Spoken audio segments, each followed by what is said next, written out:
Assalamualaikum warahmatullahi wabarakatuh. Bagaimana kabar anak-anak soleh-soleha ibu? Semoga semuanya dalam keadaan sehat dan masih tetap semangat mengikuti pembelajaran pada hari ini. Hari ini kita masuk ke materi bersikap simpati. Sebelum kita mulai pembelajaran kita pada hari ini, marilah kita awali dengan membaca doa. A'udzubillahi minasyaitonirrajim. Bismillahirrahmanirrahim. Raditu billahi rabba wa bil islami dina wa bi Muhammadin nabiyya wa rasulah. Rabbi zidni ilma warzuqni fahma wa amalan sholihah. Amin ya rabbal alamin. Adapun tujuan pembelajaran kita pada hari ini, Ibu harapkan anak-anak soleh-soleha ibu dapat meyakini bahwa sikap simpati terhadap sesama cerminan dari iman kepada Allah. Kemudian dapat memahami makna simpati dengan benar dan menunjukkan perilaku sikap simpati terhadap sesama dalam kehidupan sehari-hari. Simpati dalam Kamus Besar Bahasa Indonesia artinya rasa kasih, rasa setuju, dan rasa suka. Sedangkan secara umum artinya perasaan kebersamaan secara sosial sehingga seseorang dapat merasakan perasaan orang lain. Biasanya perasaan tersebut adalah perasaan yang sedih dalam dirinya sendiri. Contohnya seperti ini. Ada orang atau teman kita merasakan kesusahan atau kesedihan.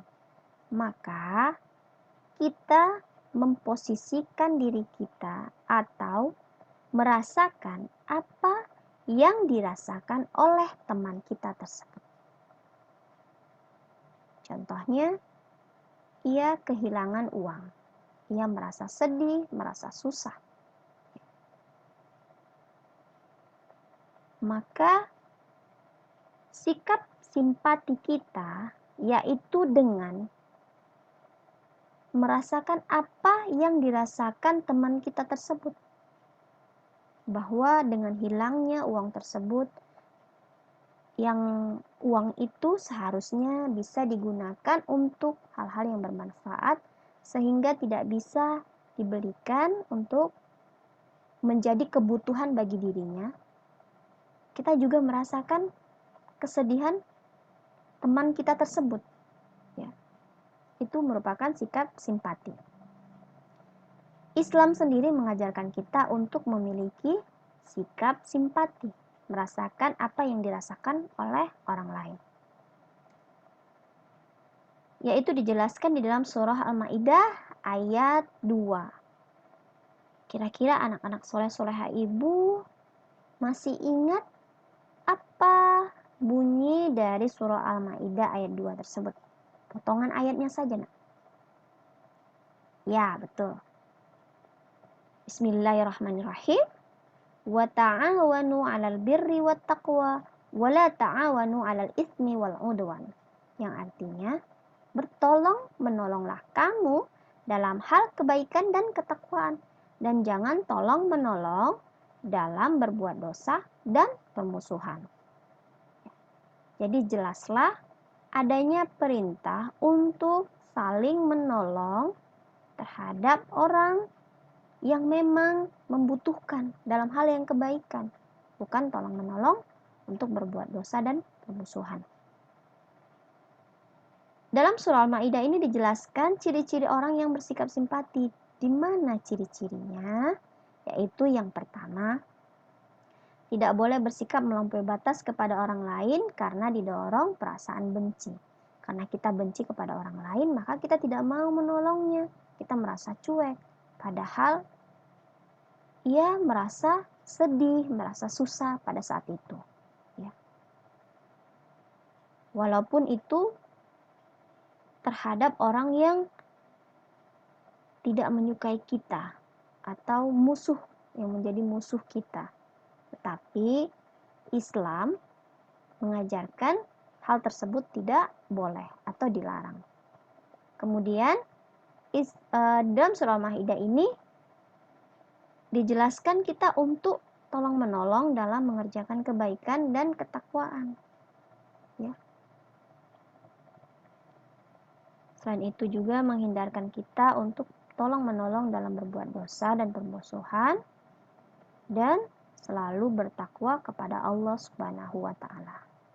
Hal ini adalah salah satu cerminan kita beriman kepada Allah Subhanahu wa Ta'ala.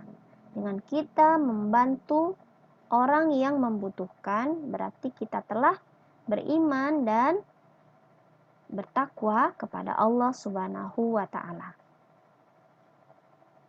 Di dalam hadis Nabi Muhammad SAW dijelaskan bahwa siapa yang mau membantu saudaranya, maka Allah akan mencukupi kebutuhannya. Luar biasa ya. Dan siapa yang melepaskan satu kesusahan yang dialami saudaranya, maka Allah akan menghindarkan satu kesusahan bagi dirinya di akhirat. Berarti tidak hanya dicukupi kebutuhannya di dunia, di akhirat juga dihindarkan kesusahannya. Luar biasa, Masya Allah. Maka cobalah kita bersikap simpati kepada orang yang memang membutuhkan, walaupun orang tersebut menjadi musuh atau tidak menyukai kita. Tapi tetaplah berbuat kebaikan kepada orang lain, karena Allah Ta'ala.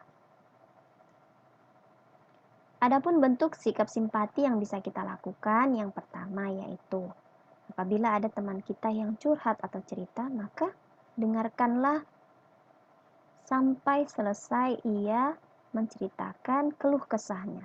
Karena dengan menceritakan segala keluh kesah, maka beban yang ada di pikiran, di hatinya akan merasa lepas. Kemudian memposisikan diri kita dalam posisi orang yang sedang kesusahan atau gembira. Ya.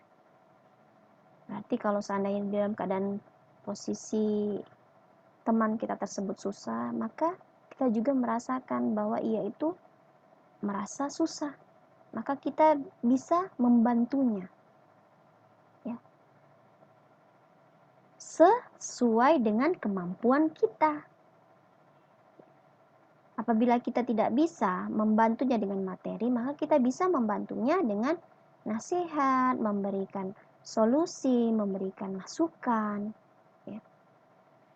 Tetapi apabila tidak juga kita dapat memberikan masukan, kita bisa menanyakan kepada orang lain. Mana tahu orang lain bisa membantunya.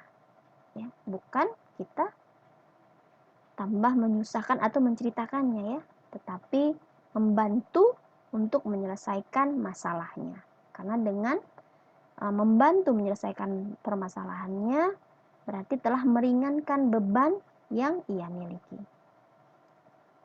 Tugas untuk anak-anak soleh-soleha ibu pada hari ini yaitu, ya kerjakan nanti ya nak, linknya nanti ibu berikan.